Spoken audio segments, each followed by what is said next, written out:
Beberapa tahun terakhir, dunia berubah lebih cepat dari yang bisa kita bayangin. Teknologi yang dulunya cuma khayalan ilmuwan, sekarang mulai masuk ke kehidupan sehari-hari. Mobil bisa nyetir sendiri, komputer bisa bikin lukisan, dan kecerdasan buatan mulai bikin kita bertanya-tanya. Siapa yang sebenarnya paling berkuasa? Amerika mungkin masih mimpin di perlombaan AI, tapi jauh di timur sana, Cina diam-diam bergerak. Dan dari sana muncul satu nama yang mulai bikin dunia waspada. DeepSeek. Apa ini cuma produk teknologi biasa? Atau ini senjata rahasia baru di tengah perang tanpa peluru? Awal tahun 2025 dunia teknologi dikejutin sama nama baru dari Tiongkok. DeepSeek, sebuah startup AI yang sebelumnya nggak banyak dikenal. Tiba-tiba jadi sorotan global. Pendiri dan CEO-nya Liang Wenfeng bukan nama asing di dunia finansial. Sebelumnya, dia dikenal sebagai salah satu pendiri hedge fund High Flyer. Sekarang, dia mimpin DeepSeek dengan visi bikin AI jadi lebih terjangkau dan bisa diakses semua orang. DeepSeek meluncurin model bahasa besar atau LLM bernama DeepSeek R1. Yang ngejutin, mereka klaim kalau model ini dikembangin cuma pakai biaya sekitar 5,6 juta dolar. Sebagai perbandingan, OpenAI ngabisin sekitar 100 juta dolar buat ngembangin GPT-4 di tahun 2023. Lebih dari itu, DeepSeek R1 dirilis pakai lisensi open source. Bikin siapa aja mungkin buat ngakses dan ngembangin model tersebut. Kayak ini micu reaksi berantai di pasar global. Saham perusahaan teknologi AS ngalamin penurunan serius. Nvidia kehilangan hampir 600 miliar dolar dari nilai pasarnya dalam satu hari. Penurunan terbesar dalam sejarah pasar saham AS. Saham Google dan Microsoft juga ngalamin penurunan signifikan. Release of DeepSeek AI from a Chinese company should be a wake-up call for our industries. Donald Trump menyebut peluncuran DeepSeek sebagai wake-up call bagi industri teknologi Amerika. Nekenin perlunya fokus dalam persaingan teknologi global. Liang Wenfeng diwawancaranya sama media Tiongkok nyatain kalau AI seharusnya terjangkau dan bisa diakses semua orang. Ia juga nambahin kalau kesenjangan antara AI Tiongkok dan AS hanya sekitar 1-2 tahun. Peluncuran DeepSeek R1 juga nimbulin pertanyaan tentang efektivitas investasi besar-besaran dalam pengembangan AI di barat. Dengan biaya yang jauh lebih rendah, DeepSeek mampu ngasilin model yang kompetitif. Micu diskusi tentang efisiensi dan strategi dalam pengembangan AI. Tapi keberhasilan DeepSeek juga nimbulin kekhawatiran. Dengan model open source yang kuat, ada potensi penyalahgunaan dari pihak-pihak yang gak bertanggung jawab. Selain itu, langkah ini dianggap jadi bagian dari strategi Tiongkok buat nguatin posisinya di persaingan teknologi global. DeepSeek bukan sekedar inovasi teknologi, dia itu simbol dari perubahan landscape kekuatan teknologi dunia. Nandain babak baru dalam persaingan antara timur dan barat. Kita mungkin mikir, AI itu cuma alat bantu nulis, jawab pertanyaan, atau nyari informasi cepat. Tapi buat negara besar, AI bukan cuma alat bantu. AI itu alat pengaruh.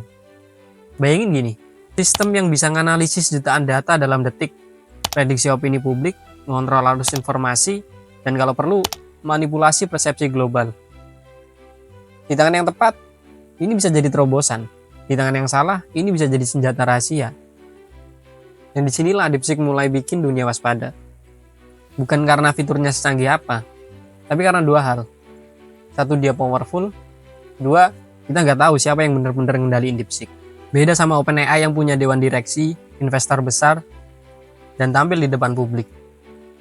DeepSeek jauh lebih tertutup. Kita tahu CEO-nya itu Liang Wenfeng. Tapi siapa tim teknisnya? Siapa penyandang dananya? Apakah ini murni startup independen? Atau ada kaitannya sama strategi teknologi negara? Pertanyaan-pertanyaan ini muncul bukan tanpa alasan. Karena kalau kita lihat sejarahnya, Cina emang dikenal ngedorong teknologi jadi bagian dari kebijaksanaan strategis nasional, termasuk AI. Skynet, sistem pengawasan massal mereka udah dikenal luas. Di Xinjiang, teknologi pengenalan wajah dan analisis perilaku digunain buat kontrol sosial. Dan sekarang muncul DeepSeek, model bahasa super canggih yang open source, dirilis bebas ke publik dunia. Tapi nggak ada transparansi penuh soal siapa yang bangun, di mana datanya, dan apa tujuannya. Kalau kita realistis, kayak gini bisa dipakai buat apa aja. Dari ngebantu perusahaan, sampai ngasih pengaruh di wacana politik negara lain. Bahkan DeepSeek sendiri nyatain bahwa mereka siap dipakai di bidang riset, pendidikan, bisnis, dan sektor keamanan. Ada yang tahu Edward Snowden?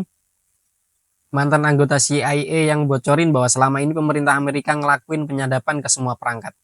Di waktu itu, di tahun 2013, kita dikejutin sama betapa luasnya program pengawasan Amerika sendiri lewat NSA. Ini orang mulai nanya, kalau AIS bisa seperti itu, apakah Tiongkok nggak lebih canggih secara diam-diam? Itulah kenapa banyak analis nyebut DeepSeek bukan sekedar chatbot, tapi bagian dari strategi digital Tiongkok. AI itu medan baru, medan yang nggak kelihatan, nggak pakai senjata, tapi bisa bikin negara runtuh lewat data dan persepsi. Dan di medan itu, DeepSeek yang muncul dari balik tirai dengan kekuatan setara GPT dan harga pengembangan sepersekian kecil, terasa bukan sebagai pesaing, tapi sebagai peringatan. DeepSeek bukan kebetulan, ini itu bagian dari strategi panjang Tiongkok untuk jadi penguasa AI dunia.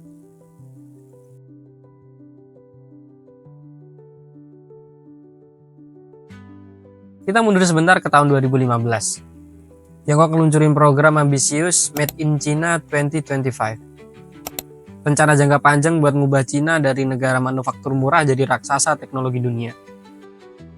AI, chip semikonduktor, robotika, dan sistem otonom semuanya jadi prioritas utama. Tapi itu belum cukup. Di 2017, pemerintah Tiongkok ngumumin visi baru, menjadikan Tiongkok pemimpin AI global pada tahun 2030. Published by U.S. intelligence agencies, finding China wants to displace the United States as the top AI power by 2030. The Commerce Department adding over 50. Mereka tahu siapa yang nguasain AI, bakal nguasain informasi, ekonomi, keamanan, dan pada akhirnya narasi dunia. Bukan cuma soal teknologi, tapi soal pengaruh. Kalau kamu punya sistem AI yang bisa memahami miliaran percakapan manusia, kamu juga bisa tahu apa yang lagi jadi tren, apa yang bikin orang takut, dan gimana cara ngarahinnya. Inilah yang bikin AI jadi strategis banget. Bukan cuma software, tapi ini alat kekuasaan. Tiongkok gak main-main. Mereka ngebangun infrastruktur digital dari nol. Dari pusat data besar-besaran, GPU sendiri, sampai standar AI mereka sendiri. Dan mereka nggak bermain sendirian. Lewat inisiatif seperti Belt and Road Digital Initiative, China juga nyebarin teknologi mereka ke Asia Tenggara, Afrika, dan Eropa Timur. Mereka nawarin infrastruktur murah, cloud, dan tentu aja AI. Buat negara-negara berkembang ini solusi cepat. Tapi buat negara-negara barat, ini dianggap ancaman pengaruh. Bayangin dunia di mana ratusan juta orang pakai chatbot buatan Tiongkok.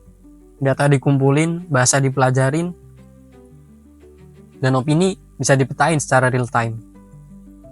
China jadi punya peta emosi manusia skala global. Dan itu aset politik yang sangat berharga. Beberapa ahli bahkan nyebut, kalau AI generatif jadi media utama pencarian informasi masa depan, maka siapa yang menguasain LLM bisa mempengaruhi dunia. Kayak Google di beberapa tahun belakangan. Dengan AI kayak DeepSeek, Tiongkok lagi mainin permainan jangka panjang.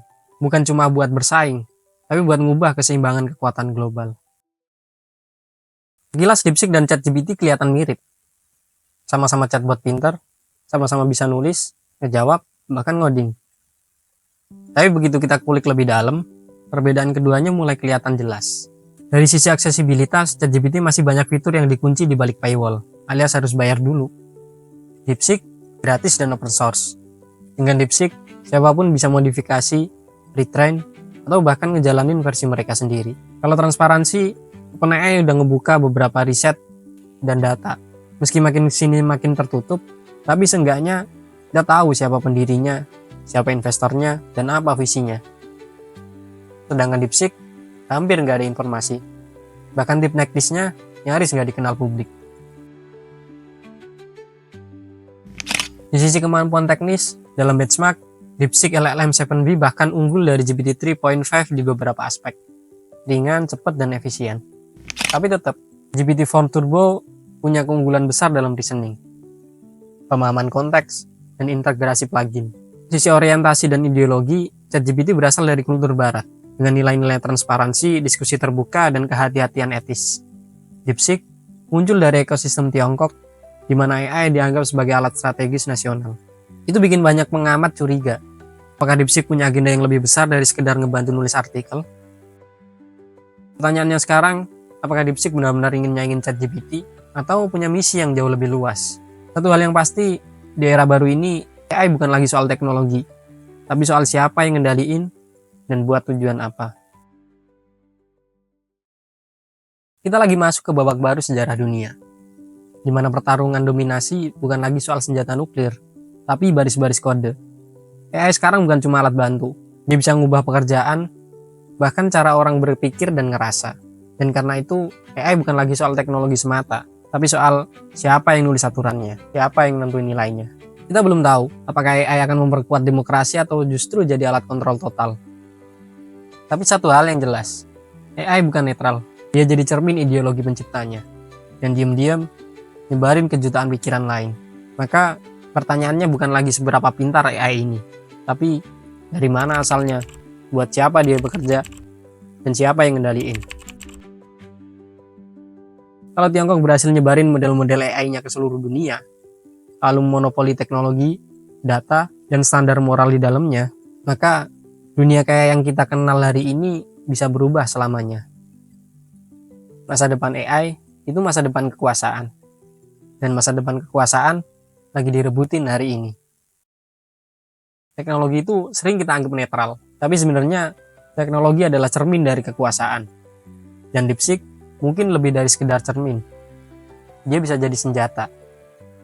Hari ini kita lihat AI jadi alat buat bantu kerja, bantu belajar, bantu hidup. Tapi gimana kalau suatu hari AI nggak lagi bicara buat kita? Tapi atas nama kekuatan yang ingin mengendalikan kita. Apakah kita siap kalau AI digunain bukan untuk pengetahuan, tapi untuk dominasi? Apakah kita akan jadi pengguna yang terus kagum atau pemikir yang mulai waspada?